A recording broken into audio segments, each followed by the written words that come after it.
How do I get unstuck in life? The reason that we have these problems that we do is because we're stuck in a certain perspective.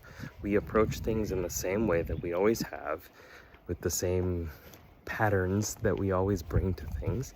We get stuck thinking that things are not a cycle, that things are not moving. We nominalize everything. We freeze the verb in time, which what that means is we say, instead of I am depressing myself or I am doing the things that are creating anxiety, we say I am depressed. We turn it into a noun. I have anxiety.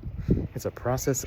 There's an experience, and that's the trigger, and then you run a movie in your head, you give it a sound clip, you give it a title, and then that becomes what you're experiencing. So you need to change that. We all need to change those things in order to make it into a process again to get unstuck. You can do that through shifting your perspective, through imagining, pretending, what would another person do? What would another character do? What would another personality type do in this situation? And if you do that, then you get insights into what you can possibly do.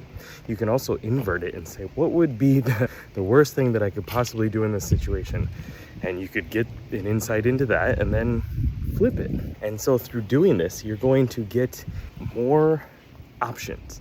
And the more options that you have up to a certain point can be helpful. And then you need to take action on it. If you just see it and you don't do anything about it, then you're sticking yourself in the situation, which is why you are stuck. So again, get a perspective that's different from what you've always done.